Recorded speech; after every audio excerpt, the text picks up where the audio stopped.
Ese día, estampé mi nombre en los papeles de divorcio que mi marido había preparado de antemano y me había arrojado a la cara. Su expresión no podría haber sido más despiadada. Vi claramente el júbilo y el desprecio en los ojos de Javier Torres, el hombre con el que había compartido mi cama durante los últimos 10 años. Seguramente pensaba que por fin se había deshecho con éxito de una esposa ama de casa vieja y parásita. Y estaría rebosante de emoción ante la idea de traer a casa, con todos los honores, a su joven y bella amante, embarazada de su preciosa estirpe, soñando con un nuevo y prometedor comienzo. Incluso tuvo la amabilidad de ofrecerme una suma multimillonaria, varios millones de euros, para, según él, demostrar la generosidad de un CEO de éxito y comprar mi silencio. Pero se equivocaba. Estaba completamente equivocado. En el instante en que salí por la fría puerta del juzgado, antes de que su sonrisa de satisfacción se hubiera desvanecido, mi primera acción no fue romper a llorar ni llamar a mi familia para quejarme. Subí tranquilamente al coche que me esperaba. Saqué mi teléfono de seguridad y marqué un número guardado bajo un nombre de lo más común: Fontanero. Al otro lado de la línea, una voz cortés y profesional respondió de inmediato: «Señora presidenta, ¿tiene alguna instrucción?». Mirando a la multitud que pasaba velozmente por la ventanilla, dije con una voz serena pero gélida como el hielo: «Ejecute el plan B de inmediato. Congele los 200 millones de euros en su totalidad y asegúrese de que no se realice ninguna transacción sin mi orden directa». En ese mismo momento, en la sala de exposiciones inmobiliarias más lujosa de la ciudad, Javier Torres rodeaba con su brazo los hombros de su amante, Clara Vega, y señalaba la maqueta de un ático. Estaba a punto de pagar la entrada del regalo más ostentoso posible para su nueva esposa y el preciado hijo que estaba por nacer. No tenía ni la menor idea de que, apenas unos minutos después, su todopoderosa tarjeta negra sería rechazada sin piedad y que todo el imperio del que se enorgullecía, la inmensa fortuna que creía tener en sus manos, se desvanecería como el humo en un instante. Se desplomaría cuando el empleado del banco le comunicara la increíble verdad, la verdad que lo haría caer desde la cima del honor hasta el fondo más abyecto de la humillación. Mi nombre es Sofía Ramírez, tengo 35 años. A los ojos de todos, incluso de mi familia política, yo era una mujer con una suerte envidiable. Afortunada por haberme casado con el joven, talentoso y apuesto CEO de una gran corporación, Javier Torres, convirtiéndome en una cenicienta moderna. Afortunada por vivir en una mansión de lujo sin preocupaciones económicas, siendo una ama de casa que cuidaba de su marido, iba al spa y se dedicaba a las compras. Durante 10 años creyeron en esa fachada perfecta. Olvidaron quién era yo hace una década, o quizás nunca quisieron saberlo. Estimados espectadores, este fue el comienzo de una venganza sin disparos ni lágrimas, donde solo los números y las frías leyes tienen cabida. ¿Cómo reaccionarán Javier y su familia cuando se den cuenta de que lo han perdido todo en apenas mediodía? ¿Y qué otros pasos sorprendentes quedan en mi plan para derribar por completo su imperio construido sobre mentiras? Si quieren saber las respuestas, si desean acompañarme en este dramático viaje, no olviden suscribirse al canal, darle a me gusta y compartir este video. Nos reencontraremos en la segunda parte de la historia. Hasta pronto. Cuando la berlina de lujo abandonó los terrenos del juzgado, dejando atrás la figura de un Javier Torres que celebraba su victoria, no miré hacia atrás. En mi corazón no había arrepentimiento, sino una frialdad aterradora. Observé mi reflejo en la ventanilla del coche. Una mujer de 30 y tantos años, con un sencillo vestido de seda y un maquillaje ligero, una apariencia que no llamaba la atención. ¿Quién podría imaginar que una mujer de aspecto tan corriente acababa de dar una orden capaz de sacudir los cimientos de un grupo empresarial valorado en 200 millones de euros? Para que entiendan por qué poseo un poder tan inmenso, y por qué estuve dispuesta a vivir como ama de casa durante los últimos 10 años, probablemente deba contar la historia desde el principio. Mi historia, la de la sombra invisible, la arquitecta principal intangible que estuvo detrás de mi marido durante la última década. Como mencioné antes, cuando conocí a Javier, él era un recién licenciado universitario, y la empresa de su familia no era más que una pequeña carpintería al borde de la quiebra, pero en aquel entonces yo no vi nada de eso. Vi en él la llama de la ambición y el deseo de revivir el negocio de su padre. Y con el amor y la inocencia de la juventud, decidí ser yo quien le diera alas a esa ambición. Lo dejé todo. Renuncié a una prometedora carrera en Barcelona para seguirle a Madrid. Los primeros días fueron realmente difíciles. Vivíamos en la modesta casa unifamiliar de su familia. La empresa estaba ahogada en deudas, y casi todos los empleados se habían marchado. Mi suegro, el señor Ricardo Torres, estaba postrado en cama por el shock del fracaso empresarial. Y mi suegra, la señora Isabel Vargas, se pasaba el día suspirando y culpando a su incompetente hijo. En medio de esta situación desesperada, En lugar de frustración, sentí una extraña emoción. Para una experta financiera como yo, una empresa al borde de la quiebra era como un complejo problema matemático, un desafío estimulante. No actué de inmediato. Sabía que, con la mentalidad patriarcal de mi familia política, nunca aceptarían que una mujer, y menos aún una nuera recién llegada, se inmiscuyera en los negocios. Decidí ser una esposa inteligente. Cocinaba todos los días y cuidaba de mi suegro enfermo. Pero cada noche, después de que todos se durmieran, me sentaba con Javier en el escritorio. Le pedí que me trajera todos los libros de contabilidad de la empresa, todos los contratos, todos los documentos de deuda, y en esa pequeña habitación mal iluminada, comencé mi trabajo como especialista en reestructuración empresarial. Pasé noches en vela, analizando cada cifra, encontrando lagunas en la gestión y partidas de gastos innecesarias. Tracé un plan detallado para Javier, hasta el último milímetro. Primero, reducir el personal innecesario y adelgazar la organización. Segundo, negociar con los acreedores para ampliar los plazos de pago y presentar una hoja de ruta de pago razonable. Tercero, y lo más importante, encontrar una nueva dirección para la empresa. Me di cuenta de que nunca podríamos competir si seguíamos produciendo muebles de madera corrientes. Propuse un cambio audaz hacia la producción de muebles inteligentes y materiales de construcción ecológicos, un campo muy novedoso en España en aquel momento. Al principio, Javier dudó mucho. Tenía miedo al riesgo, pero utilicé todos mis conocimientos y análisis de mercado para convencerle. Le mostré el enorme potencial de este mercado y le pinté un futuro prometedor. Y para conseguir capital, no dudé en inyectar en secreto una parte considerable de mi dote en la empresa, bajo la forma de un inversor anónimo. Todo se hizo a través de transacciones complejas para que nadie se diera cuenta. Javier solo supo que un benefactor había visto el potencial de la empresa y había decidido invertir. Mi plan tuvo un éxito más allá de lo imaginable. La nueva dirección resucitó milagrosamente la empresa. Nuestros productos de mobiliario inteligente causaron sensación en el mercado. Empezaron a llover grandes contratos. De ser un taller al borde de la quiebra, la empresa de mi familia política se recuperó gradualmente, empezó a dar beneficios y creció a un ritmo vertiginoso. Durante todo ese proceso, yo siempre estuve en la sombra. Todas las estrategias y decisiones importantes, desde en qué proyectos invertir, qué empresas adquirir, hasta en qué momento emitir acciones, salieron de mi mano. Redactaba todos los planes y discursos para Javier. Su único papel era memorizarlos y presentarse ante el público con la apariencia segura de un CEO competente. Él era la cara, yo era el cerebro. Él era el actor en el escenario, yo era la directora tras el telón. Estaba satisfecha con ese papel. No necesitaba ni honor ni poder. Me bastaba con ver triunfar al hombre que amaba y a mi familia feliz. Pensé ingenuamente que él entendería y valoraría mi sacrificio silencioso. No me di cuenta de que cuando un hombre prueba el éxito con demasiada facilidad, se sumerge en una ilusión. Olvidaría quién le proporcionó todo aquello y empezaría a pensar que merecía algo mejor y más nuevo que una esposa ama de casa. Durante 10 años, viviendo como una sombra, le ayudé a construir un imperio. Pero en esos 10 años, sin darme cuenta, creé un monstruo de ilusión y traición, y al final, ese monstruo volvió para devorar todo mi amor y mi felicidad. Quizás se pregunten cómo llegué a tener un poder tan inmenso. ¿Cómo pude congelar los activos de todo un grupo con una sola llamada telefónica? ¿Fue simplemente porque yo elaboraba las estrategias y aconsejaba desde la sombra?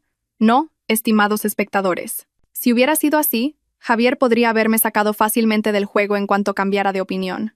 Mi verdadero poder proviene de un secreto, de una promesa inmensa hecha hace casi 10 años. Una promesa con la única persona de mi familia política que supo ver mi verdadero valor. Esa persona fue mi suegro, el señor Ricardo Torres. Cuando me casé y entré en la familia, el señor Torres atravesaba el momento más frustrante de su vida. El negocio al que había dedicado toda su existencia se enfrentaba a la quiebra, lo que le había provocado una enfermedad. Mientras lo cuidaba en el hospital, no solo cumplí con mi deber de nuera, sino que lo consideré como a mi propio padre. Pasamos muchas horas conversando y abriendo nuestros corazones. Era un hombre inteligente y perspicaz, curtido en 1000 batallas. Incluso postrado en cama, no dejaba de preocuparse por el futuro de la empresa. Y fue en esas conversaciones donde se dio cuenta rápidamente de algo. Esta nuera de provincias, a la que su esposa siempre había menospreciado, poseía una mente extraordinaria para la gestión y las finanzas. Se quedó asombrado cuando señalé con precisión los errores de sus estrategias de gestión pasadas y le propuse nuevas ideas, audaces pero lógicas. Al mismo tiempo, se percató de otra dolorosa verdad. Su único hijo, Javier, aunque tenía una apariencia pulcra y ambición, carecía de la determinación, la agudeza y la frialdad necesarias en un líder. Sabía que si le dejaba todo el negocio a Javier, no tardaría en volver a derrumbarse. Se atormentó, pensó mucho. Y una tarde, cuando estábamos solos en la habitación del hospital, tomó la que probablemente fue la decisión más importante de su vida. «Hija», me llamó. Su voz era débil, pero su mirada era extremadamente lúcida. «Tengo que pedirte un favor. Uno muy importante, y quiero confiártelo a ti. ¿Puedes prometerme que, pase lo que pase, nunca abandonarás a Javier ni el negocio de esta familia?» En aquel momento, llena de un amor ardiente por Javier, asentí sin dudarlo. «Sí, padre, se lo prometo». «Bien», suspiró aliviado. «Entonces, escúchame bien. Sé que no me queda mucho tiempo de vida, pero no puedo cerrar los ojos mientras el trabajo de toda mi vida está a punto de desvanecerse como el humo. Conozco el carácter de mi hijo, Javier. Es un buen chico, pero no tiene madera de líder. Confía demasiado en la gente y se deja llevar por las emociones. Pero tú», me miró directamente a los ojos, «tú tienes el cerebro de un tiburón. Eres fría, decidida y ves a través de las personas. Eres tú quien puede gobernar este barco». Y entonces me reveló un plan monumental. Hizo que su abogado personal redactara en secreto un testamento. Más exactamente, un contrato de fideicomiso que delegaba la gestión y propiedad de todos sus bienes. Según ese contrato, tras su muerte, todas sus acciones, que representaban el 80% del capital de la empresa, no serían heredadas por Javier ni por su madre, sino que se transferirían a una fundación de inversión fiduciaria en el extranjero. Y la única persona designada para gestionar esa fundación y ejercer todos los derechos era yo, Sofía Ramírez. «Hago esto», explicó, «no porque no confíe en mi hijo, sino porque lo quiero demasiado. No quiero que cargue con un peso tan grande. Tú serás el cerebro en la sombra, la que tome las decisiones de vida o muerte. Y Javier será la cara visible, el representante. Seguirá disfrutando de toda la gloria y la riqueza como CEO, con un generoso salario y bonificaciones. Pero el verdadero poder debe estar en tus manos. Solo así esta empresa podrá sobrevivir y prosperar». Esa promesa también incluía cláusulas muy estrictas para mí. Tenía la responsabilidad de seguir haciendo crecer la empresa. No podía venderla ni debilitarla. También era responsable de cuidar de la vida de Javier y su madre, garantizándoles una vida holgada. Y lo más importante, este secreto debía guardarse hasta que yo sintiera la necesidad de revelarlo. Era una carga pesada, pero al mismo tiempo, era la confianza absoluta que mi suegro depositaba en mí. El día que mi suegro falleció, prometí ante su retrato que haría lo que me había encomendado. Y durante los últimos 10 años, así lo hice. Dirigí la empresa en silencio, convirtiendo una carpintería al borde de la quiebra en un imperio de 200 millones de euros. Le di a Javier una carrera brillante y a mi suegra una vida de reina. Cumplí con mi responsabilidad. Pero quizás mi suegro, a pesar de su inteligencia, no predijo una cosa, que cuando un hombre obtiene el poder y el honor con demasiada facilidad, engendra ilusión y traición. Y que cuando su nuera de mayor confianza es acorralada, no permanecerá más tiempo como una sombra silenciosa. Usará el mismo poder que él le confirió para reclamar justicia por sí misma. El testamento secreto de mi difunto suegro no era una simple delegación, era una espada. Y ahora había llegado el momento de desenvainarla. Con el testamento secreto y el poder absoluto que me confió mi difunto suegro, me dediqué a reconstruir y construir el imperio empresarial de la familia Torres. Pero lo hice de una manera extremadamente sutil y silenciosa, como una marionetista que, detrás de una gruesa cortina de terciopelo, manipula hábilmente cada hilo para crear una obra perfecta. Nadie, ni siquiera mi marido Javier Torres, que estaba a mi lado, ni mi suegra, la señora Isabel, que vivía en la misma casa, se dio cuenta de mi verdadero papel. Ellos solo veían los resultados milagrosos y el éxito deslumbrante, pero ignoraban por completo que la persona que creaba todos esos milagros era precisamente la nuera ama de casa a la que siempre habían menospreciado. Mi oficina no era un despacho glamuroso con una placa brillante en un rascacielos. Era una pequeña habitación en el ático de la mansión, que yo había camuflado hábilmente como un espacio de lectura y relajación.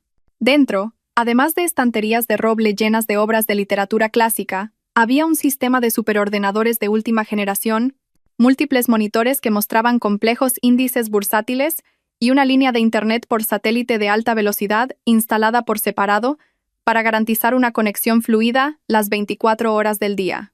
Ese era mi centro de mando, mi cuartel general supremo. Desde allí, seguía cada mínima fluctuación de los mercados financieros mundiales. Desde allí, con un solo clic, daba órdenes de compra y venta de acciones y bonos por valor de decenas de millones de euros.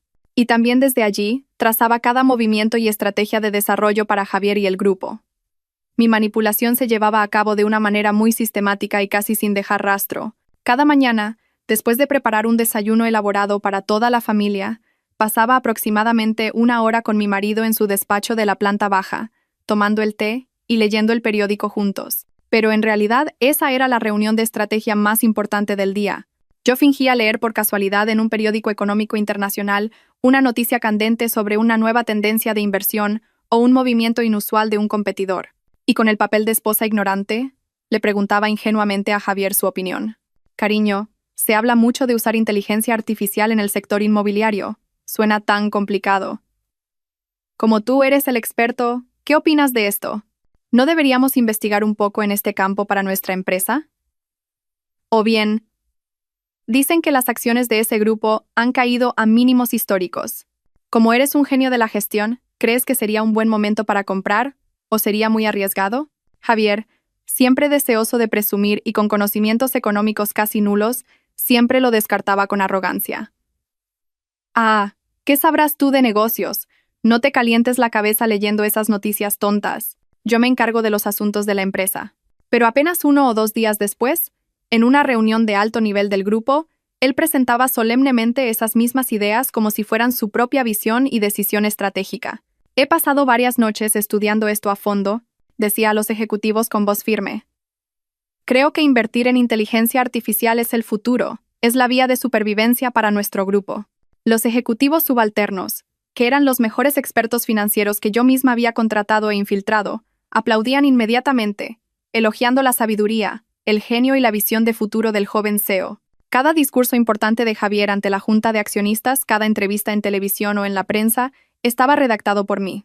Estudiaba minuciosamente su forma de hablar, su vocabulario, incluso sus hábitos de trabarse o tartamudear, para escribir discursos que sonaran grandilocuentes y profundos, pero que parecieran salir de su propia mente y boca. Su único papel era memorizarlos como un loro y actuar con confianza y carisma frente a las cámaras. Poco a poco, quizás de tanto actuar, él también empezó a creer que esas ideas y palabras eran realmente suyas. Se sumergió por completo en la ilusión de su propio talento y grandeza, sin saber que era simplemente una marioneta hábilmente manejada por su esposa, una simple ama de casa. Mientras tanto, mi suegra, la señora Isabel, era el catalizador perfecto y la fan más ferviente de la ilusión de su hijo.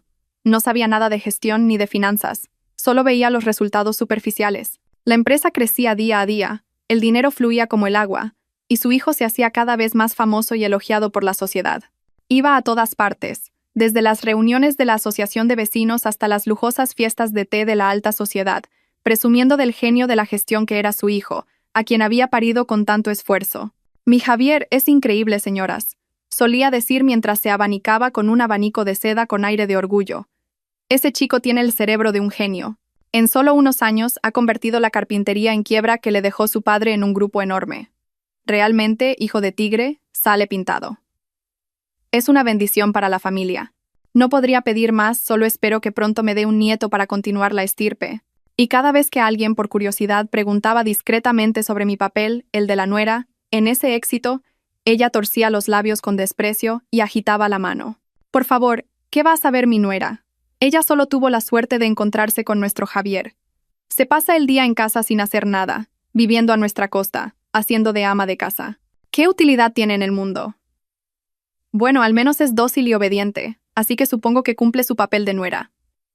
Esas palabras llegaron a mis oídos muchas veces a través de las empleadas del hogar. Pero guardé silencio. Pensé que como no sabían la verdad, no valía la pena discutir, mientras la familia estuviera en paz y Javier todavía me amara y respetara. Pero me equivoqué. Mi silencio, mi retirada, no trajeron la paz que deseaba. Hizo que me despreciaran aún más, que creyeran que yo era una parásita inútil, un simple adorno en la casa. Y eso creó las condiciones para que germinara otra tragedia, una que era inevitable. Cuando un hombre obtiene todo con demasiada facilidad y se engaña a sí mismo pensando que lo ha logrado todo por sí solo, empezará a sentir que su esposa ama de casa ya no está a la altura de su grandeza. Buscará el reconocimiento fuera, en mujeres más nuevas, más jóvenes y hermosas, y la traición se acerca como una consecuencia inevitable. Cuando un hombre llega a la cima del honor sin derramar una gota de sudor, cuando está rodeado de elogios y alabanzas falsas, olvida fácilmente quién es y quién subió con él desde el primer peldaño. Y mi marido, Javier Torres, fue la prueba más perfecta de esa cruel ley. Cuando el imperio de 200 millones de euros se consolidó firmemente bajo mi mano invisible, cuando su puesto de CEO se volvió inamovible, empezó a sentir que el caparazón de marido fiel y hombre de familia era demasiado sofocante y aburrido. Comenzó a anhelar nuevas aventuras y conquistas para demostrar lo que él confundía con virilidad. Y ella apareció como una elección inevitable, una que se ajustaba perfectamente a sus necesidades en ese momento. Clara Vega, una joven modelo que acababa de entrar en el mundo del espectáculo, con un cuerpo glamuroso y un rostro de belleza inocente pero calculadora. Fue contratada por el departamento de marketing del grupo como imagen de un proyecto inmobiliario de lujo en las Islas Canarias. Y durante su trabajo conjunto, su admiración y adoración explícitas e intencionadas en las fiestas sociales no tardaron en llamar la atención de Javier. Para un hombre como Javier, embriagado por la ilusión de su propio talento, la admiración de una mujer joven, bella y famosa era un estimulante y una droga irresistible. Junto a mí, su esposa que conocía demasiado bien su verdadera naturaleza, que veía a través de todas sus debilidades e incompetencias, nunca podría sentirse como un rey o un santo. Podía amarlo, cuidarlo, aconsejarlo, pero no podía mirarlo con los ojos de una adoradora fanática. Yo sabía que él era solo una marioneta, pero Clara era diferente. Ella lo veía como un dios, un verdadero genio de la gestión. En cada fiesta, se deshacía en elogios sobre su inteligencia, su determinación y su gran visión. Le dio exactamente lo que le faltaba, lo que yo nunca podría darle, un reconocimiento ciego y falso. Y se lanzaron al fuego como polillas, uno por vanidad, la otra por codicia material. Al principio su relación ilícita se limitaba a citas secretas después del trabajo, mensajes dulces borrados apresuradamente antes de llegar a casa. Pero a medida que se adentraban en esa relación equivocada, y quizás por la presión de Clara, Javier empezó a ser mucho más audaz e imprudente. Ya no intentaba ocultarse meticulosamente. Los viajes de negocios repentinos se hicieron más frecuentes, al igual que las llegadas a casa en mitad de la noche, oliendo a alcohol y a un perfume extraño. Yo lo sabía todo, lo sentía todo. La intuición de una mujer y la agudeza de una analista financiera me mostraban claramente sus cambios anormales. Podría haber encontrado pruebas en un instante si hubiera querido. Una llamada al equipo de ciberseguridad del grupo y tendría en mis manos todos sus registros de llamadas, mensajes e incluso su ubicación. Pero no lo hice. ¿Por qué? No porque ya no lo amara. Mi amor por él se había enfriado hace mucho tiempo. Desde el día en que llegó a casa, me arrojó un plan de negocios lleno de errores y me exigió que lo corrigiera adecuadamente para la mañana siguiente. Mi silencio no fue por miedo o debilidad, sino porque mi orgullo era demasiado fuerte. Yo, Sofía Ramírez, nunca me rebajaría por celos. Nunca convertiría mi matrimonio en un drama barato para el escrutinio del mundo. Opté por observar en silencio, como un tiburón que nada tranquilamente junto a un barco a punto de hundirse, esperando el momento más oportuno para atacar. Esperaba ingenuamente que él se detuviera por sí mismo, que se diera cuenta de quién era realmente importante y volviera. A mi manera, intenté retenerlo haciéndole ver mi valor, haciendo crecer aún más el grupo. Pero todos mis esfuerzos fueron en vano. A sus ojos, mi silencio no era tolerancia, sino la debilidad e impotencia de una mujer parásita. Eso le convenció aún más de que yo nunca podría dejarlo, que no podría renunciar a esta vida de lujo. Pensaba, ¿cómo podría sobrevivir una ama de casa que no ha puesto un pie en la sociedad durante 10 años sin su apoyo? Esa ilusión, junto con el vientre creciente de Clara, lo empujó a la decisión final, la más cruel y despiadada. Decidió abandonarme para estar con su amante de forma abierta y legal. Eligió dar el golpe de gracia en el 7º aniversario de nuestro matrimonio, el día en que pensó que yo sería más débil y vulnerable. La trajo a casa, exhibiendo abiertamente su traición, y me arrojó a la cara los papeles de divorcio junto con las palabras más hirientes e insultantes. La marioneta que había creado con mi juventud, ahora intentaba derribar y destruir a su propia creadora. No sabía que al hacerlo estaba pulsando él mismo el interruptor de una bomba de relojería, una bomba que haría estallar su imperio, su futuro y la ilusión de su propia grandeza. Cuando Javier Torres, el marido al que había apoyado con mi juventud, trajo a casa a su amante embarazada para exigirme públicamente el divorcio, pensé que era el colmo de la crueldad, la última puñalada en mi corazón ya lleno de heridas. Pero me equivoqué. Fue la reacción de mi suegra, la señora Isabel, a quien había servido durante más de 10 años y a quien había proporcionado una vida de reina, lo que me hundió en el abismo de la desesperación y encendió en mí el fuego del odio y la determinación de hacerles pagar. Al principio, justo después de que Javier anunciara el divorcio, vi en el rostro de la señora Isabel un momento de sorpresa y desconcierto, pero esa sorpresa se desvaneció en un instante. Miró fugazmente a su hijo y luego bajó la vista hacia el vientre ligeramente abultado de Clara, y como alguien que ha resuelto un difícil problema matemático, una claridad y una alegría incontenibles brillaron en sus ojos. No reprendió a su hijo por su infidelidad, ni mostró la más mínima compasión por su nuera, con la que había compartido alegrías y penas. Simplemente observó y evaluó la situación en silencio, como una vieja zorra, y cuando la amante Clara realizó un gesto significativo y provocador al posar la mano sobre su vientre, comprendió la situación al instante. Una sonrisa radiante, una alegría egoísta y cruel, floreció en su rostro. «Oh, Dios mío, de verdad, qué maravilla! Hijo mío, por fin piensas en la familia», exclamó aplaudiendo. Su voz sonaba más feliz que cuando la empresa de su hijo consiguió un contrato multimillonario. Corrió, no para consolar o sostener a su nuera, que estaba de pie atónita, sino para acercarse a Clara. Le tomó la mano y miró su vientre con una alegría infinita. «Mi nieto, el primogénito de nuestra familia, estaba aquí. Hija, con una noticia tan buena, ¿por qué no lo dijiste antes? Te habría preparado caldos reconstituyentes. Ven, ven, siéntate y descansa.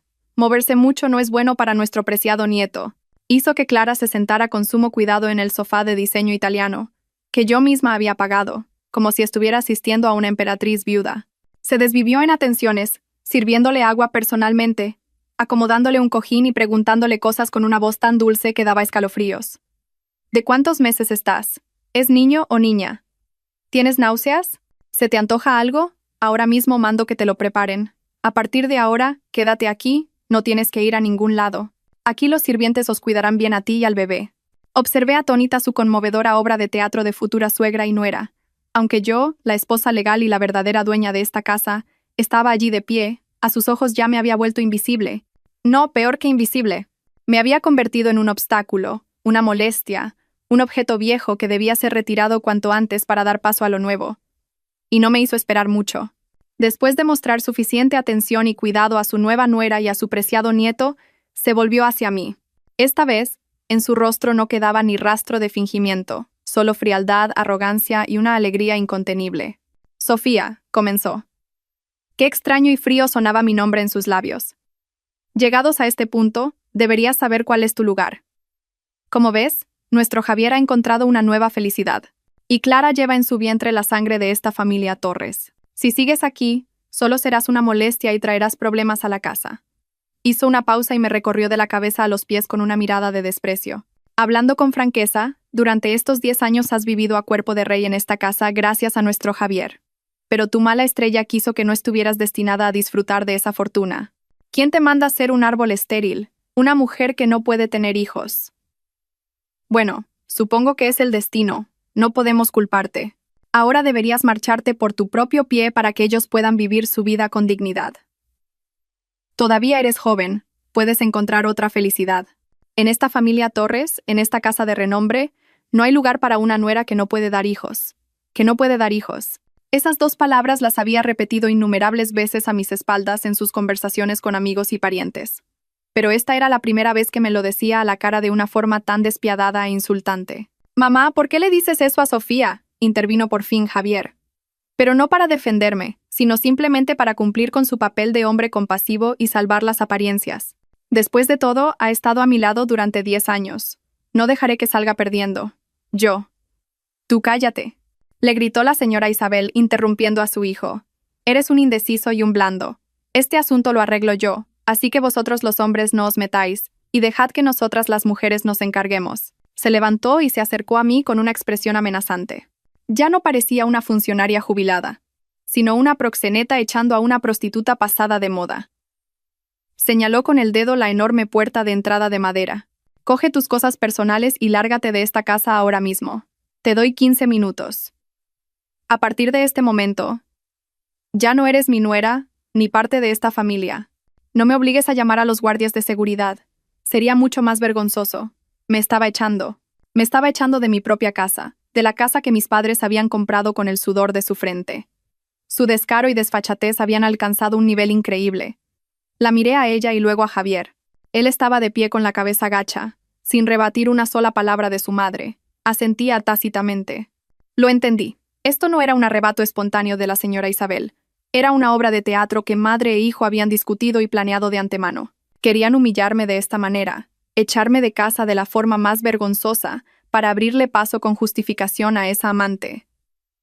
Querían convertirme en la culpable, en la repudiada por la familia política, para apoderarse fácilmente de esta casa y de toda la fortuna que creían que pertenecía a Javier. La rabia que me subía por la garganta casi me asfixiaba, pero no grité, no discutí, no lloré, porque sabía que en ese momento cualquier palabra era inútil. No hay razonamiento que valga con personas cegadas por la codicia y la traición. Los miré por última vez. Los miré durante mucho tiempo, para grabar profundamente en mi memoria los verdaderos rostros de estas personas desagradecidas, y me di la vuelta. Sí, me iría, pero no me iría con las manos vacías y humillada. Al irme me llevaría todo lo que me pertenecía, y también les haría pagar el precio más alto, un precio inimaginable, por esta farsa de expulsión de hoy. Tras echar con éxito de casa a la molestia que yo representaba, Javier Torres y su madre se sumieron por completo en la alegría y el júbilo. Esa misma noche organizaron una pequeña fiesta para celebrar el fin de la mala suerte y dar la bienvenida al nuevo miembro de la familia. La señora Isabel iba por toda la casa elogiando hasta la saciedad la decisión de su hijo y la simpatía de su futura nuera. Javier, aunque al principio sintió un poco de culpa, pronto lo olvidó todo con los dulces arrumacos de Clara. Estaba completamente convencido de que había tomado la decisión más correcta de su vida. Pensaba que se había despojado de un pasado aburrido para avanzar hacia un futuro más brillante. A la mañana siguiente, para mostrar su categoría de CEO y ganarse el corazón de su amante embarazada, Javier decidió comprarle a Clara un nuevo chalet, tal como le había prometido. Dijo que el chalet actual, aunque lujoso, estaba impregnado de los vestigios del pasado y no era adecuado para la nueva señora de la casa. Quería un lugar completamente nuevo, un comienzo completamente nuevo. Condujo su lujoso Porsche, con Clara a su lado, vestida con ropa de maternidad de diseño, hacia la nueva urbanización ribereña más cara de Madrid. Un lugar donde se concentraban áticos y chalets multimillonarios solo para los súper ricos. Javier había echado el ojo a un ático dúplex de unos 500 metros cuadrados, con piscina privada y vistas panorámicas al corazón de la ciudad. El precio, por supuesto, era astronómico, 50 millones de euros. Al entrar en la sala de exposiciones con el aire de un hombre de negocios de éxito y una actitud segura, Javier fue inmediatamente rodeado por los vendedores, que lo trataron como a un rey. Rodeó con el brazo los hombros de Clara, dio una vuelta y señaló con la mano el modelo de ático más caro. «Nos quedamos con este», dijo despreocupadamente, como si estuviera comprando verduras en el mercado. Todos los vendedores quedaron impresionados. Clara estaba tan feliz que se sonrojó. Se apoyó en el cuerpo de Javier, con los ojos llenos de orgullo y adoración. «Sí, señor Torres, una elección excelente. Para completar el trámite, debe abonar primero una señal del 10% del precio del apartamento, es decir, 5 millones de euros. ¿Pagará con tarjeta o por transferencia bancaria?» «Con tarjeta», respondió Javier bruscamente. Sacó de su cartera de piel de cocodrilo una potente tarjeta de crédito negra sin límite para clientes super VIP. Se la entregó al empleado con aire de orgullo. Este era el momento que más había esperado. El momento de alardear de su riqueza y poder ante una belleza. El empleado tomó la tarjeta con respeto y la introdujo en el datáfono. Tecleó 5 millones de euros y luego le pasó el terminal a Javier para que introdujera su PIN. Javier pulsó despreocupadamente los números habituales. Tanto él como Clara esperaban conteniendo la respiración el bip y la impresión del recibo. Pero en lugar del familiar bip, en la pantalla del datáfono, apareció un texto en rojo. Transacción denegada. Contacte con su banco. La sonrisa se congeló en el rostro de Javier. «¿Qué pasa? Parece que su máquina tiene un problema». «Inténtelo de nuevo», dijo con un tono ligeramente irritado. El empleado también estaba un poco desconcertado. Reinició la máquina y volvió a pasar la tarjeta, pero el resultado fue el mismo. Transacción denegada. En este punto, no solo Javier, sino también Clara, empezaron a sentir que algo iba mal. La expresión de los empleados de alrededor también empezó a cambiar de admiración a una ligera sospecha. «¡Imposible!», gritó Javier, empezando a sentir que perdía la compostura. «Esta tarjeta nunca da problemas. Llame a su encargado». El encargado acudió rápidamente, y tras escuchar la situación, sugirió educadamente probar de otra manera. «Quizás podría intentar hacer una transferencia directa a través de la aplicación de su banco». Javier, indignado, Sacó su teléfono. Inició sesión en la aplicación del banco, donde solía ver bailar cifras de cientos de millones de euros. Pero hoy, cuando apareció la pantalla, sintió como si una descarga eléctrica recorriera todo su cuerpo. Todas las cifras habían desaparecido. En sus cuentas personales, en las cuentas de la empresa, en las cuentas de inversión asociadas, el saldo de todas ellas mostraba un único número. 0. ¿Qué demonios es esto?, balbuceó Javier, mientras un sudor frío le perlaba la frente. Cerró la sesión y volvió a iniciarla, pero el resultado no cambió. Debajo de cada cuenta había un pequeño aviso en rojo. Su cuenta ha sido congelada temporalmente a petición del propietario final. Todas las transacciones han sido invalidadas. ¿Propietario final? ¿Quién demonios era ese? ¿No era él el CEO y el máximo directivo del grupo? Javier, ¿qué pasa?, preguntó Clara preocupada al ver la expresión de su amado. «Cállate», gritó Javier, incapaz de mantener la calma por más tiempo. Se levantó apresuradamente. Se fue a un rincón y empezó a hacer llamadas. La primera fue al director financiero del grupo. «Señor Álvarez, ¿qué pasa con las cuentas de la empresa? ¿Por qué están todas congeladas?» La voz del director financiero al otro lado de la línea sonaba cansada y sorprendida. «Señor Torres, acabo de recibir la notificación. La orden de congelación vino directamente del banco suizo donde se gestiona nuestro principal fondo de inversión. Dicen que es una orden directa de la presidenta del fondo, es decir, la propietaria final». «¿Presidenta? ¿Qué presidenta? Mi padre falleció. Y yo soy el directivo», gritó Javier al teléfono. Yo tampoco lo sé, señor. Solo dijeron que la persona que dio la orden se llama Sofía Ramírez». ¿Sofía Ramírez? Ese nombre fue como un rayo que golpeó el cerebro de Javier. Se quedó atónito. Casi se le cae el teléfono. Impossible. ¿Cómo podía ser ella? ¿Cómo podía una ama de casa, una parásita, tener un poder tan inmenso? Tenía que haber un error. El shock en el banco fue solo el comienzo de la pesadilla, de la terrible verdad que estaba a punto de afrontar. Tras el primer golpe en la inmobiliaria, Javier Torres salió corriendo de allí como un alma en pena, dejando atrás a una Clara desconcertada y las miradas de desprecio de los vendedores. Se desplomó en su porche, sintiendo que el mundo entero giraba a su alrededor. Sofía Ramírez. ¿Cómo podía ser Sofía Ramírez? Tenía que haber un terrible error. ¿Acaso ella se había puesto de acuerdo con el director financiero para gastarle una broma pesada? Se apresuró a marcar otro número. Esta vez, el del jefe de contabilidad del grupo, en quien confiaba ciegamente. «Señor García, compruébelo ahora mismo. ¿Hay algún problema con todo el sistema financiero del grupo? ¿Por qué se han congelado todas las cuentas?» La voz del jefe de contabilidad al otro lado de la línea también estaba llena de pánico y miedo. «Señor Torres, yo tampoco entiendo nada. Esta mañana recibí un correo electrónico del sistema de máxima administración informando de una reestructuración de toda la autoridad operativa financiera. Todos los permisos de acceso suyos y de los demás directivos han sido revocados.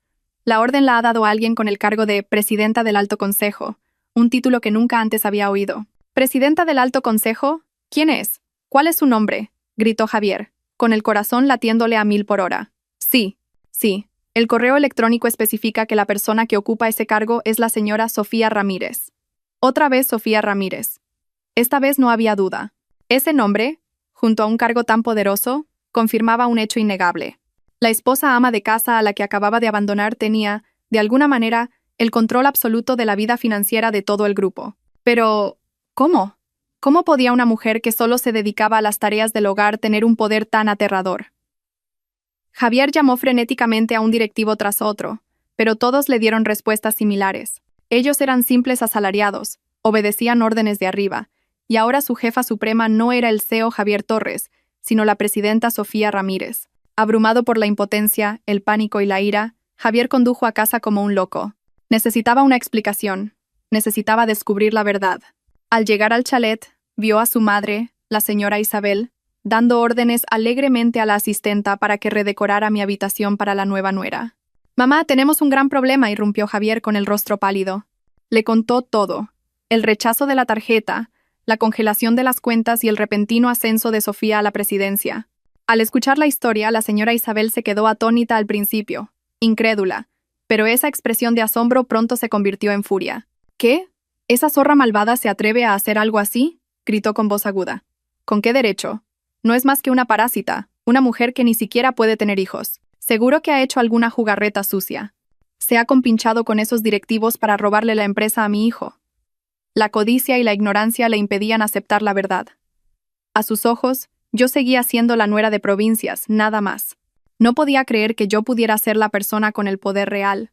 No, no podemos dejar que se salga con la suya, dijo, paseándose por la habitación. Seguro que está haciendo esto para vengarse de nosotros. Para presionarnos y conseguir más dinero en el reparto. Tenemos que ir a buscarla y ponerla en su sitio. Aunque estemos divorciados, sigue siendo la nuera de esta casa, y tiene que aprender que no puede pasarse de la raya. La ira y la ilusión de su poder como suegra la cegaron. No se dio cuenta de que sus posiciones y la mía se habían invertido por completo.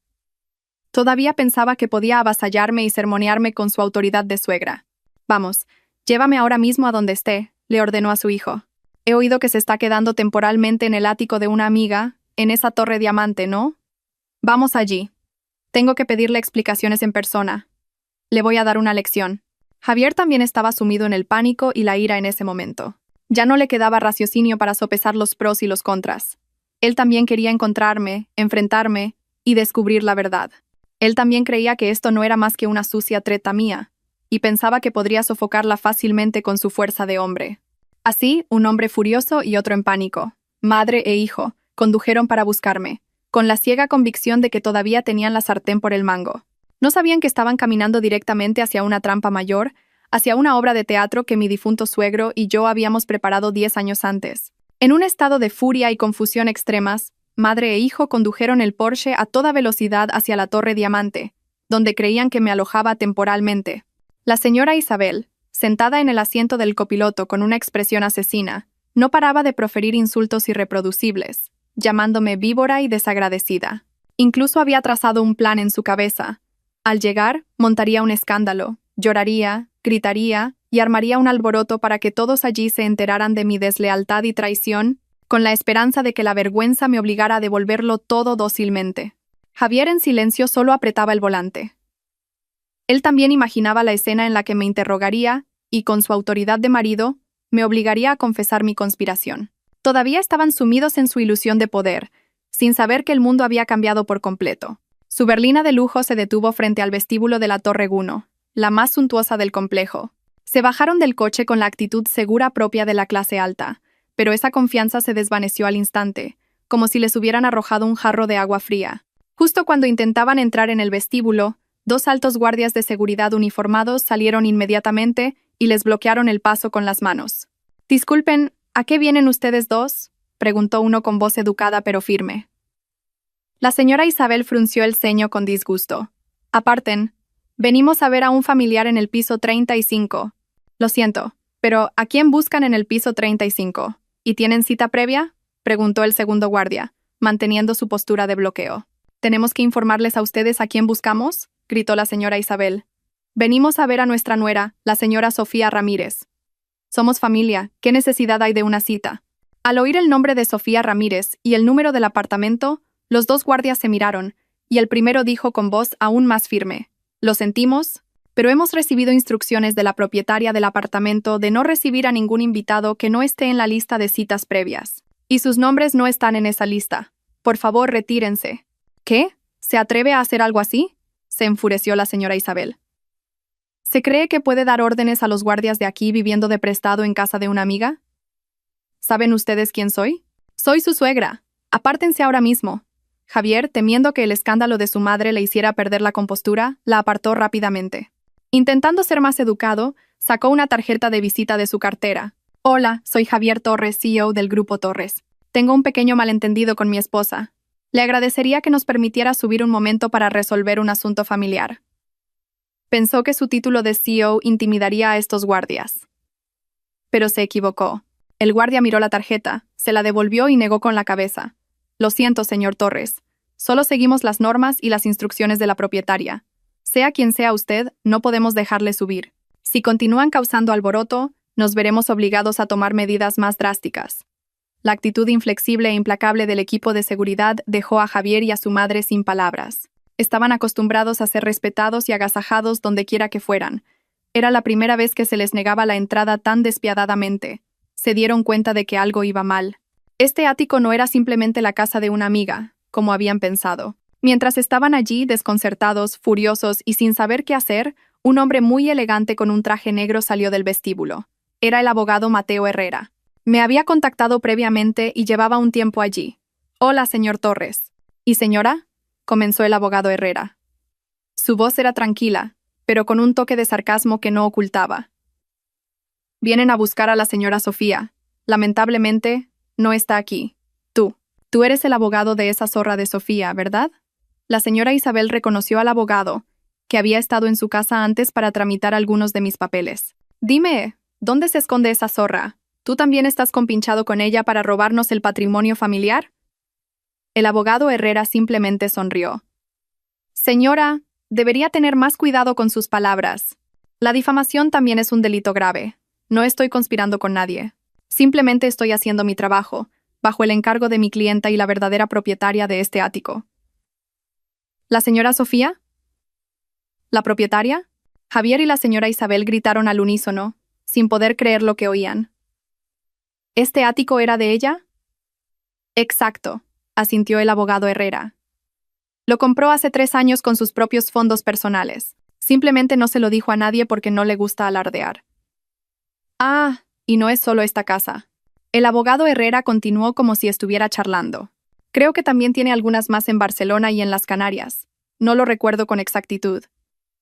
Las palabras del abogado fueron como martillazos sucesivos en la cabeza de la madre y el hijo. Estaban completamente en shock. La nuera, la esposa a la que siempre habían despreciado como una parásita, había amasado en silencio una enorme fortuna personal sin que ellos lo supieran. Pero, ¿y lo de la empresa? ¿Por qué tiene ella derecho a congelar las cuentas de la empresa? Balbuceó Javier. Esto era lo que más le aterrorizaba. ¿Ah, eso? Sonrió enigmáticamente el abogado Herrera. Sobre ese asunto no deberían preguntarme a mí, sino a otra persona. Alguien a quien probablemente han olvidado durante mucho tiempo. Justo en ese momento, otro hombre salió de detrás del abogado. Un hombre de aspecto humilde, con ropa gastada y una gorra de béisbol en la mano. Era el viejo conductor, el señor Sánchez, que había servido a mi suegro durante décadas. Al verlo, Javier y la señora Isabel se quedaron aún más confundidos. «Señor Sánchez, ¿qué hace usted aquí?» El señor Sánchez no respondió, solo inclinó la cabeza y dijo con voz temblorosa. «Señorito, señora, el difunto presidente me encargó una cosa. Me dijo que si llegaba un día como hoy, les entregara esto». Al terminar de hablar, el señor Sánchez sacó de su bolsillo un sobre amarillento por el paso del tiempo y se lo entregó respetuosamente a Javier con manos temblorosas. La visita fallida abrió la puerta a un secreto aún mayor, a una verdad que estaba a punto de revelarse desde la eternidad. El sobre amarillento y desgastado por el tiempo yacía en las manos de Javier Torres, pero él lo sentía tan caliente y pesado como una roca. Murmuraba para sí mismo, incapaz de comprender lo que estaba sucediendo. Su padre había fallecido hacía casi 10 años, y todos los asuntos relacionados con el testamento y la herencia se habían cerrado hacía mucho tiempo. ¿Por qué aparecía de repente un sobre tan misterioso? La señora Isabel también estaba visiblemente desconcertada. Miraba fijamente el sobre, luego al viejo conductor, y una inquietud sin nombre comenzó a crecer en su corazón. «¿Qué hay dentro, señor Sánchez?», preguntó Javier con una voz ligeramente temblorosa. El señor Sánchez simplemente negó con la cabeza, sus ojos viejos y arrugados se llenaron de lágrimas. «No lo sé muy bien, señorito. El presidente solo me dijo que lo guardara bien y que solo lo sacara el día en que usted le hiciera un gran mal a la señorita Sofía». Las palabras del viejo conductor fueron como una daga que apuñalaba la conciencia de Javier. Su rostro palideció y con manos temblorosas rompió lentamente el viejo sello del sobre. Dentro no había una carta, sino un fajo de documentos meticulosamente mecanografiados y un pequeño USB. Javier sacó los documentos y comenzó a leer. A medida que leía, su rostro pasaba de pálido a un tono violáceo. Sus manos temblaban tanto que apenas podía sostener los papeles. La señora Isabel, al verlo, se impacientó y le arrebató los documentos para verlos. Y ella también se quedó petrificada en el acto. Era una copia del contrato de fideicomiso de bienes que mi suegro, el señor Ricardo Torres, había redactado un mes antes de fallecer. El contrato había sido elaborado por un prestigioso bufete de abogados internacional. Llevaba las firmas del señor Torres, la mía y la de 2 testigos, y estaba perfectamente legalizado ante notario. El contenido de ese contrato, más exactamente, de ese testamento encubierto, revelaba una verdad demoledora, una verdad absolutamente increíble. Según sus términos, tras el fallecimiento del señor Torres, la totalidad de sus acciones en la empresa, que representaban el 80% del valor total, no serían heredadas por su esposa, la señora Isabel, ni por su hijo, Javier Torres, sino que se transferirían en su totalidad a una fundación de inversión fiduciaria con sede en Suiza.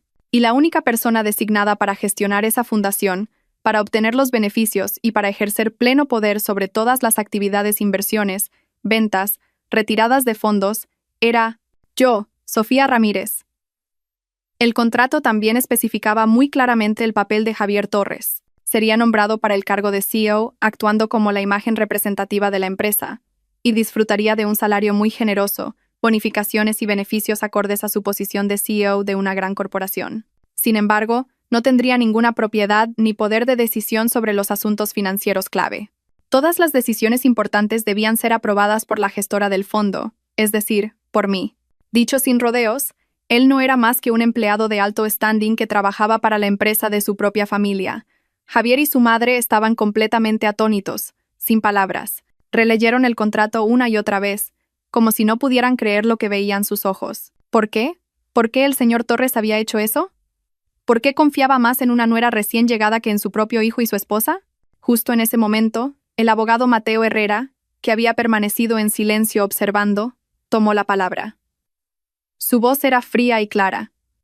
Quizás si ven esto, entenderán mejor las razones del señor Torres. Tomó el USB de la mano de Javier, lo conectó a una tableta que traía consigo y giró la pantalla hacia ellos. En la pantalla apareció un vídeo. Era una grabación de los últimos días del señor Torres, filmada en su habitación del hospital. Estaba sentado en la cama, y aunque se le veía demacrado y débil, su mirada era extremadamente lúcida y penetrante. Estaba hablando, y la persona sentada frente a él, escuchando atentamente, era yo. La voz del señor Torres resonó, débil pero firme. Sé que no me queda mucho tiempo. He dedicado toda mi vida a construir este negocio, y no puedo permitir que se hunda así. Conozco bien el carácter de Javier. Es un buen chico, pero no tiene madera de líder. Es demasiado impulsivo, confía en la gente con demasiada facilidad. Dejarle todo este grupo a él es como dejar las ovejas al cuidado del lobo. Y mi esposa es una buena mujer, pero ama a su hijo con una ceguera ciega y no sabe nada de negocios. Le he dado muchas vueltas durante muchas noches. Hizo una pausa y tosió bruscamente. Luego me miró, y sus ojos estaban llenos de una profunda confianza. Hasta que apareciste tú, Sofía. Con solo unas pocas conversaciones, supe que tenías una mente extraordinaria. Posees la agudeza, la determinación y la frialdad necesarias para un gran empresario. Eres tú quien puede llevar este barco a buen puerto y más allá. Sé que es injusto cargarte con este peso tan grande, pero no tengo otra opción.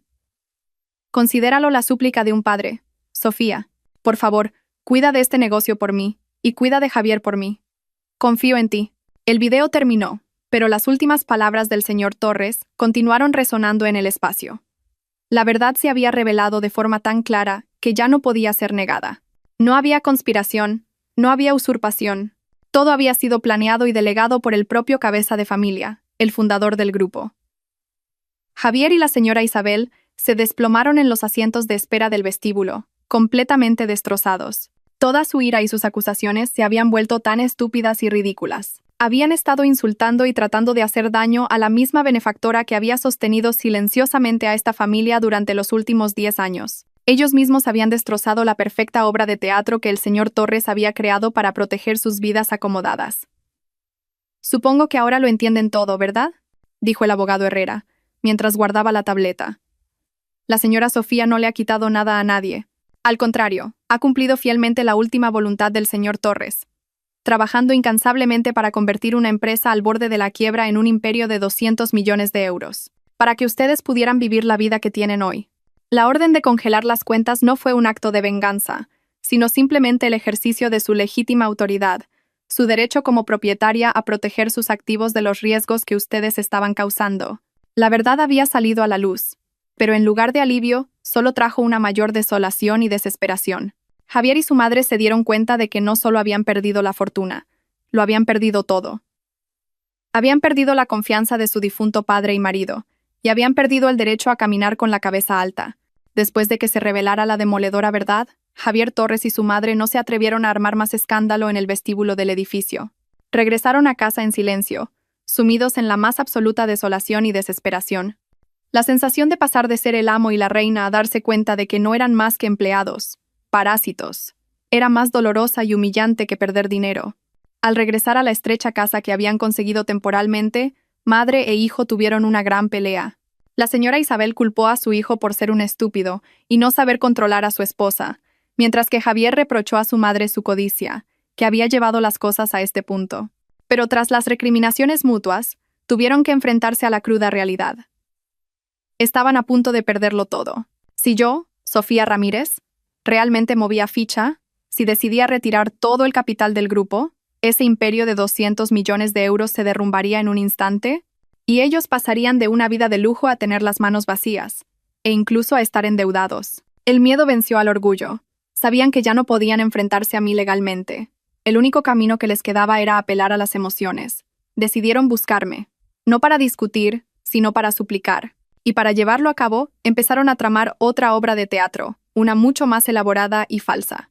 Unos días después, recibí una llamada de un número desconocido. Era Javier. Su voz al otro lado de la línea ya no era hostil ni furiosa, sino extremadamente débil y lastimera. Sofía, soy yo. ¿Podríamos vernos un momento? Es que mamá está muy grave. Sollozó, interrumpiendo sus palabras. Guardé silencio. Sabía que esto también era una actuación, pero sentía curiosidad por ver qué papel interpretarían esta vez. ¿Qué ocurre?, pregunté con voz fría. Desde que se enteró de todo, mamá se ha venido abajo. No come. Se pasa el día llorando, llamándote a ti y a papá. El médico dice que el shock psicológico ha sido demasiado grande y que, si sigue así, podría ser peligroso. Sofía, sé que me equivoqué. Mamá también se equivocó. Pero por favor, por los 10 años que hemos pasado juntos, ¿podrías venir a ver a mamá por última vez? Te lo ruego. Dice que tiene algo que decirte antes de cerrar los ojos. La obra de apelar a los sentimientos de suegra y nuera estaba montada de forma muy trágica. Aunque sabía que era una farsa, no podía ignorarla por completo, y quería ver hasta dónde llegaría su descaro. Acepté. El lugar del encuentro no fue un hospital, sino el mismo chalet donde habíamos vivido juntos. Probablemente intentaban usar el espacio familiar para evocar viejos recuerdos. Cuando entré, el ambiente de la casa era completamente diferente. Ya no había júbilo ni alegría, solo una atmósfera sombría y lastimera. Mi ex-suegra, la señora Isabel, yacía en la gran cama del dormitorio principal, con un aspecto extremadamente demacrado y pálido. Su rostro, normalmente sonrosado y arrogante, estaba ahora pálido y lívido. Mantenía los ojos cerrados y su respiración era débil. Javier estaba sentado a su lado, limpiándole la frente de vez en cuando con un pañuelo. Una escena llena de piedad filial y tristeza. Al verme entrar, Javier se levantó rápidamente y me hizo una seña para que guardara silencio. «Has venido. Mamá acaba de dormirse. Siéntate aquí y espera un momento». Me hizo sentar en una silla cercana y comenzó su monólogo. Habló de su arrepentimiento y de su culpa. Dijo que se había equivocado al escuchar a su madre y traicionarme. Dijo que solo en los días que había estado sin mí se había dado cuenta de lo valiosa que yo era. Sofía, sé que es tarde para decir nada, pero de verdad que me arrepiento, dijo con los ojos enrojecidos. No espero que me perdones. Solo te pido que perdones a mi madre. Es mayor y su juicio se ha nublado. Todo lo que hizo fue por amor a su hijo, por el anhelo de tener un nieto. Por favor, por los 10 años que hemos pasado juntos, por el mérito de mi difunto padre, salva a esta familia. Salva el trabajo de toda la vida de mi padre. ¿Puedes hacerlo? Justo en ese momento, la señora Isabel, que estaba en la cama, comenzó a moverse. Abrió los ojos lentamente y me miró con ojos nublados. Sofía, ¿eres tú, hija?, susurró. Su voz era tan débil como una vela al viento. Extendió hacia mí una mano huesuda y pálida. Ven aquí, con mamá. Dudé, pero finalmente me acerqué y me senté en el borde de la cama. Me tomó la mano, que estaba fría como el hielo. Las lágrimas comenzaron a rodar por su rostro demacrado. Sofía, mamá lo siente, sollozó. Mamá se equivocó. Fui una mala suegra. No te traté bien. Estaba ciega, era codiciosa. Ahora estoy pagando por ello. Pronto me reuniré con tu suegro. Pero antes de irme tengo un último deseo, hija. Se incorporó con esfuerzo y me miró con ojos suplicantes. Hija, salva a nuestro Javier. Salva el negocio de la familia. Es el trabajo de toda la vida de tu suegro. No puedes dejar que se hunda. Yo me arrodillaré si es necesario. Haré lo que quieras. Solo te pido que no retires los fondos, que no abandones la empresa. ¿De acuerdo, hija? Una obra de teatro interpretada a la perfección. El tono, la mirada, cada lágrima, todo estaba meticulosamente calculado. Ya no exigían ni ordenaban. Usaban los sentimientos, el afecto conyugal y el mérito de los difuntos para atarme, para apelar a mi compasión. Pensaban que yo, una mujer sentimental, nunca podría ser insensible ante esta escena, pero una vez más, me subestimaron. Puedo ser sentimental, pero no soy tonta. Y sabía muy bien que detrás de esas lágrimas se escondía un cálculo inalterable. Me senté junto a la falsa cama de enferma de mi ex suegra, todavía con mi mano cogida por la suya. Escuché sus súplicas y lamentos, observando la trágica obra que madre e hijo intentaban representar a la perfección. Uno en el papel de una madre anciana al borde de la muerte, arrepentida tardíamente. El otro, en el papel de un hijo devoto sumido en un profundo dolor. Utilizaron todos los medios posibles, los sentimientos, el afecto conyugal e incluso el mérito del padre difunto, para crear una jaula invisible de culpabilidad, para encerrarme en ella y hacer que cediera por debilidad de corazón. Pero se equivocaron. 10 años pasados en medio de su hipocresía me habían enseñado una cosa: nunca creas las lágrimas de los egoístas. La miré. Vi su rostro demacrado y, pálido por días sin comer ni dormir de puro pánico, vi las lágrimas rodando por sus mejillas, pero no sentí ni una pizca de compasión. Solo me pareció ridículo. Retiré mi mano de la suya en silencio. Señora, comencé. Mi voz seguía siendo tranquila, pero fría y distante. No es necesario que siga actuando. Ya me he cansado de esa obra de teatro. Mis palabras fueron como un jarro de agua fría sobre una obra en su punto álgido. La señora Isabel se quedó helada, sus sollozos cesaron. Javier me miró con los ojos muy abiertos, sin poder creer que yo pudiera ser tan insensible. ¿Qué estás diciendo?, balbuceó la señora Isabel. ¿Me estás diciendo que estoy actuando cuando me estoy muriendo? Si se va a morir o no, no lo sé, dije mientras caminaba hacia la ventana. Pero si no hubiera congelado los activos, probablemente ahora mismo estaría usted disfrutando de la búsqueda de una nueva casa con su hijo y su amante. ¿No es así? Me di la vuelta y los miré directamente a los ojos. ¿Creen que unas pocas lágrimas y un par de disculpas pueden borrar el dolor que he soportado durante 10 años? ¿Creen que pueden borrar la traición y los insultos que me han infligido? ¿Creen que sigo siendo la tonta Sofía de antes, la que se ablanda con unas pocas palabras dulces y está dispuesta a sacrificarse de nuevo? Me reí, una risa seca y sarcástica. Se equivocan. Esa Sofía está muerta. Murió el mismo día en que usted, señora, aplaudió y celebró cuando su hijo trajo a su amante a casa. La persona que tienen delante ahora es la presidenta del Consejo de Administración del Grupo Torres. Y no he venido hoy aquí a escuchar sus lamentos, sino a hablar de negocios. Las 2 palabras de negocios que salieron de mi boca dejaron a madre e hijo atónitos. No entendían a qué me refería. No les di tiempo para pensar. Me acerqué al escritorio de la habitación y saqué un fajo de documentos que había preparado de antemano. Lo coloqué delante de la señora Isabel en la mesita de noche. Esta es mi propuesta. Javier se apresuró a coger los documentos y los leyó. A medida que leía, su rostro cambiaba de color. No era un acuerdo de reconciliación, sino una propuesta para reestructurar todo el poder del grupo. Según esta propuesta, dije, con la voz fría y firme de una mujer de negocios en plena negociación, no retiraré los fondos del grupo. Seguiré invirtiendo, e incluso podría inyectar más fondos para la expansión del negocio. Eso salvará a la empresa de la quiebra y a ustedes de la ruina. Al oír esto, los rostros de la señora Isabel y Javier se relajaron un poco, y un atisbo de esperanza apareció en sus ojos. Pero yo corté esa esperanza de raíz. Pero, enfaticé, a cambio, hay algunas condiciones. Primero, usted, señora, y el señor Javier Torres, me cederán el resto de las acciones que están a su nombre en las filiales, un total del 20%. Sumado al 80% que ya administro, significa que tendré el 100% de la propiedad de este grupo. ¿Qué?, gritó Javier. Eso es simplemente robar la empresa. ¿Robar? Arqueé una ceja. Diría más bien recuperar. Solo estoy recuperando lo que originalmente era el fruto de mi esfuerzo. Pero no se preocupen, no soy tan despiadada. Continué con la segunda condición. Después de que me convierta en presidenta del consejo, reajustaré el puesto del señor Javier Torres. Ya no será CEO. Será degradado a un puesto más acorde con sus capacidades reales. Subdirector del equipo de ventas. Seguirá yendo a trabajar y recibirá un sueldo como un empleado normal. Por supuesto, Ya no habrá coche de lujo, ni chofer personal, ni gastos ilimitados. Tendrá que aprender a vivir de su sueldo. Y usted, señora, me volví hacia la señora Isabel, podrá seguir viviendo en este chalet en calidad de madre de un empleado del grupo. Todos los gastos de manutención y de la asistenta seguirán corriendo de mi cuenta.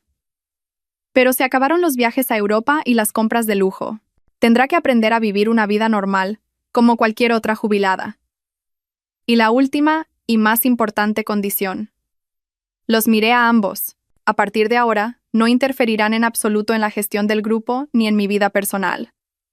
Todas las decisiones las tomaré yo sola. Esta es mi propuesta. Era una propuesta que no les dejaba otra opción.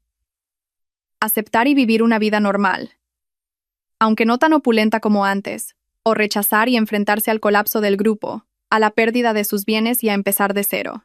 No los enviaba a la cárcel ni los echaba a la calle, pero les quitaba lo que más valoraban, el poder y una vida de realeza. Era un castigo más doloroso que perder dinero. La señora Isabel y Javier se quedaron sentados, atónitos. Su trágica obra de teatro había fracasado por completo. Solo ahora se daban cuenta de que la persona que tenían delante no era la nuera o la esposa a la que podían manipular fácilmente con emociones, sino una mujer fría, decidida y sin la más mínima tolerancia, una verdadera tiburón de los negocios, una presidenta. Después de que presentara mi gélida propuesta, Javier Torres y su madre quedaron en un estado de parálisis. No podían aceptarla, pero tampoco rechazarla.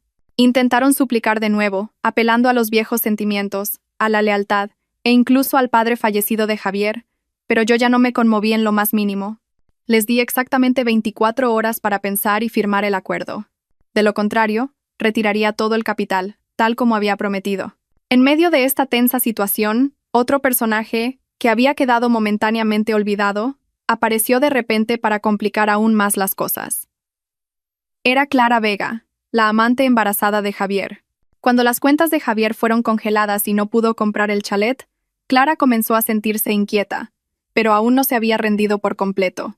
Creía que, mientras tuviera en su vientre al niño, el tesoro que podía continuar la estirpe, todavía tenía la sartén por el mango. Pensaba que, por muy difícil que fuera la situación, la familia Torres no se atrevería a maltratar a su primogénito. Se quedó en el lujoso apartamento que Javier le había conseguido, esperando buenas noticias de su amante. Pero cuando Javier llegó con el rostro desencajado y le contó mi propuesta que sería degradado y que toda la familia ya no podría vivir con la opulencia de antes, Clara no pudo quedarse de brazos cruzados. Su sueño de convertirse en la esposa de un magnate estaba a punto de hacerse añicos, y decidió tomar cartas en el asunto. No vino a buscarme a mí. Probablemente sabía que enfrentarse a mí directamente en ese momento era inútil. Eligió un objetivo más fácil de atacar, su futura suegra, la señora Isabel. Ese día, mientras la señora Isabel seguía en la cama, angustiada por mi decisión, Clara apareció sin ser invitada.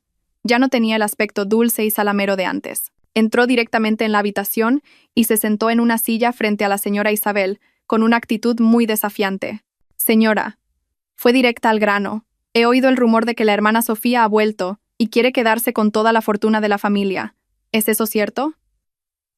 La señora Isabel suspiró y asintió con cansancio. Sí, esa chica lo tiene todo en sus manos. Ahora mi hijo y yo solo podemos esperar su misericordia. ¿Misericordia?, se burló Clara.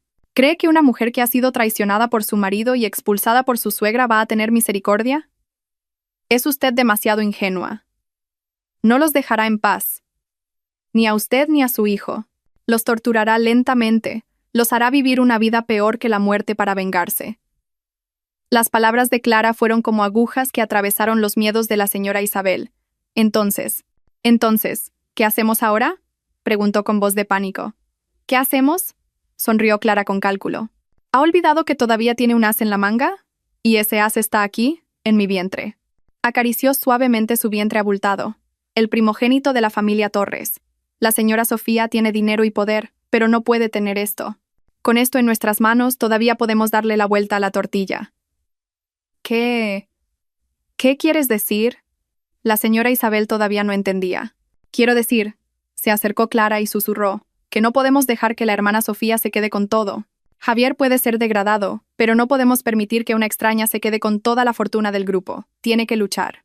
Exigirle que, si quiere conservar la empresa, debe ceder una parte considerable de la fortuna para asegurar el futuro de su nieto. Yo no necesito mucho. Solo un chalet, un coche y una pensión mensual suficiente para criar a un niño como un prodigio. Es el derecho legítimo del niño. Estaba incitando a su suegra a enfrentarse a mí para exigir un reparto de la fortuna. Una farsa de suegra y nuera unidas contra la exesposa era realmente ridículo. Al principio, la señora Isabel dudó un poco. Estaba demasiado asustada por mi frialdad y determinación, pero la idea de tener que vivir una vida normal, sin poder presumir ni disfrutar, y sobre todo, al pensar en su nieto, la codicia resurgió en su corazón. Y así comenzó una lucha interna entre dos mujeres, una la exnuera y la otra la nueva. Clara no dejaba de ir a la casa para llorar y quejarse ante la señora Isabel, pintando un futuro miserable en el que su nieto sufriría y no tendría lo que merecía. Incluso insinuó que no estaba segura de poder conservar al niño si la familia no le garantizaba una vida opulenta para ella y su hijo. Una amenaza descarada. Cegada por la incitación y las amenazas de Clara, la señora Isabel comenzó a presionar de nuevo a Javier. Lloraba, diciendo que no podía permitir que su nieto saliera perdiendo. Le exigió a Javier que se mostrara más firme conmigo, que reclamara los derechos de su propia sangre. Atrapado en medio, Javier se encontraba en una situación imposible. Por un lado estaba su poderosa exesposa, que controlaba su vida económica. Por otro, su amante embarazada y su madre codiciosa, que no dejaban de presionarle. Estaba destrozado, sin saber qué hacer. La casa donde antes había sido el rey se había convertido ahora en un campo de batalla de discusiones e intrigas interminables. Yo me enteré de todo a través de mis leales asistentas, pero me limité a observar en silencio. Quería ver hasta dónde llegarían en el caos que ellos mismos habían creado. Y quería ver qué elección tomaría el culpable de todo, mi exmarido. Acorralado por un lado por mi presión y la amenaza de perderlo todo, y por otro por el chantaje y las exigencias interminables de su amante Clara, Javier Torres se derrumbó por completo. Ya no tenía ánimo para trabajar. Se pasaba los días sumido en el alcohol y en discusiones interminables. La señora Isabel, presionada por mí y a su vez por su futura nuera, entró en un estado de verdadera locura. La codicia, la vanidad herida y el miedo a perderlo todo la convirtieron en una bestia acorralada, dispuesta a cometer la más loca de las locuras para darle la vuelta a la situación. Tras varios días de deliberación, decidió jugar su última carta, la que ella consideraba la más astuta y malvada. Ya no se enfrentaría a mí de frente con la ley o la lógica. Usaría un arma mucho más temible, la opinión pública. Quería convertirme de víctima traicionada en una nuera desagradecida y esposa cruel, que había utilizado artimañas para apoderarse de la fortuna de su familia política. Quería usar la presión social y las habladurías para manchar mi reputación, para que no pudiera volver a levantar la cabeza. Su plan se ejecutó de forma muy metódica. Se puso en contacto con varios periodistas especializados en prensa rosa y estilo de vida, escritores dispuestos a vender su pluma por dinero. Inventó una historia extremadamente trágica y conmovedora. En esa historia, ella era la pobre suegra que había dedicado toda su vida a su hijo y a su nieto. Su hijo, Javier Torres, era un genio de la gestión que había construido un enorme negocio por sí solo. Y yo, Sofía Ramírez, era una chica de provincias afortunada, rescatada por el amor de su hijo. Durante los últimos 10 años, no había hecho más que vivir a cuerpo de rey y disfrutar. Pero cuando su marido triunfó, me consumieron los celos y no quise que tuviera un hijo con otra mujer. Y cuando descubrí que mi difunto suegro, confiando en mí, me había dejado parte del control de la empresa, cambié de inmediato. Utilicé conspiraciones y artimañas para apoderarme de toda la fortuna, eché a mi marido y a mi suegra de su propia casa, e incluso le di la espalda al nieto que estaba por nacer. Una historia perfectamente construida, que jugaba con la psicología de las masas, la envidia hacia los ricos, la compasión por los ancianos y los niños, y el prejuicio contra las mujeres ambiciosas y astutas. Unos días después, numerosos artículos y sitios de noticias falsas publicaron la historia al unísono con titulares muy sensacionalistas. La desgarradora historia de la usurpación de la fortuna familiar por parte de una magnate, la tragedia de un joven CEO, despojado de todo por su esposa, ama de casa tras 10 años juntos, la súplica entre lágrimas de una abuela. Espero que mi nuera devuelva la fortuna por el bien de mi nieto. Los artículos desataron inmediatamente una tormenta en las redes sociales. Mis fotos, las de Javier, las de la señora Isabel y las de Clara se difundieron sin control. Miles, decenas de miles de comentarios maliciosos e insultos se dirigieron hacia mí. Me llamaron víbora, desagradecida, mujer sin corazón. No intentaron saber la verdad. Solo creyeron la trágica historia que la señora Isabel había pintado. Mi reputación y mi honor, construidos a lo largo de toda una vida, estaban siendo pisoteados y destruidos por ellos en cuestión de días. La señora Isabel estaba muy satisfecha con su jugada. Pensó que yo, una mujer que valora su honor, no podría soportar esta presión. Pensó que el miedo me haría ir a buscarla para negociar y aceptar sus condiciones. Pero se equivocó una vez más. No entendía que cuando un tiburón decide salir al mar, no teme a las pequeñas olas. El ataque de la opinión pública contra mí era solo una molestia, no podía derribarme. Sabía que la mejor manera de lidiar con los rumores no es enfrentarlos y desmentirlos, sino aplastarlos con una verdad más grande y poderosa. Y decidí mostrarles esa verdad, a ellos y a toda esta sociedad. Ante la tormenta mediática orquestada por Javier Torres y su madre, no reaccioné durante 3 días. Me limité a observar en silencio. Mi silencio los envalentonó aún más y despertó la curiosidad del público.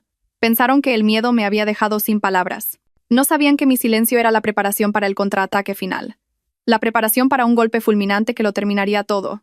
Al 4.º día, cuando la historia de la nuera desagradecida estaba en su punto álgido de interés, mi empresa, el Grupo Torres, emitió un comunicado de prensa sorpresa.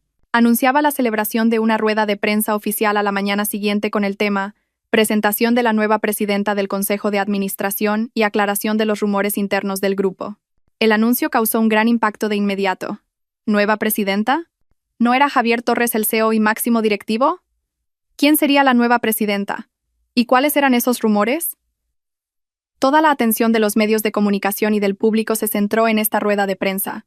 A la mañana siguiente, el gran auditorio del grupo estaba abarrotado de periodistas de todos los principales medios de comunicación. Javier Torres y su madre también asistieron. Estaban sentados en la primera fila, reservada para la familia, con una expresión de curiosidad mezclada con un poco de ansiedad. No entendían qué trama estaba urdiendo. A las 9 en punto, comenzó la rueda de prensa. El primero en subir al escenario no fui yo, sino el abogado del difunto presidente Torres, mi suegro. Era un abogado veterano muy respetado en el mundo jurídico. Anunció solemnemente el testamento del presidente Torres y el contrato de fideicomiso de bienes, revelando ante toda la prensa toda la verdad sobre la propiedad y el control reales del grupo. Un murmullo de asombro recorrió todo el auditorio, y cuando todos todavía estaban en shock por esa verdad, aparecí yo. Ya no era la Sofía Ramírez con aspecto de ama de casa. Llevaba un traje de chaqueta blanco, diseñado especialmente, que irradiaba autoridad y elegancia. Llevaba el pelo recogido en un moño alto, mostrando una frente inteligente, y mi rostro estaba maquillado de forma ligera pero incisiva. Caminaba con confianza, exudando el porte de una verdadera presidenta. Me coloqué frente al atril. Recorrí con la mirada todo el auditorio, y mi vista se detuvo en Javier y su madre, que estaban sentados con el rostro pálido, sin una gota de sangre. Señoras y señores, comencé. Mi voz resonó clara y firme a través del sistema de sonido. Soy Sofía Ramírez, y a partir de hoy, soy la nueva presidenta del Consejo de Administración del Grupo Torres. Tras la breve presentación, no me detuve a discutir los rumores. Simplemente proyecté en la gran pantalla de detrás todas las pruebas irrefutables. Primero, un video de las cámaras de seguridad que mostraba cómo Javier traía a casa a su amante embarazada y cómo toda la familia aplaudía y celebraba. Luego, grabaciones de audio que registraban vívidamente cómo mi suegra me insultaba y me echaba de casa. Y finalmente, copias de extractos bancarios y recibos que mostraban cómo había tenido que mantener su nivel de vida durante los últimos 10 años. Toda la verdad quedó expuesta de la forma más cruda e innegable. El auditorio entero guardó un silencio sepulcral. Solo se oía el sonido continuo de los flashes de las cámaras. Javier y la señora Isabel estaban sentados con la cabeza gacha, incapaces de mirar a nadie. Habían perdido por completo su honor ante el mundo entero.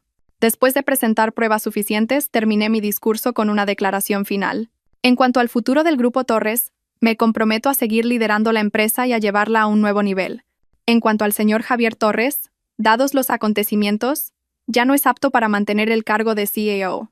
El Consejo tomará pronto una decisión oficial sobre su nuevo puesto. En cuanto a los asuntos personales, no haré más comentarios. Dejaré que todo se resuelva por la vía legal. La rueda de prensa terminó.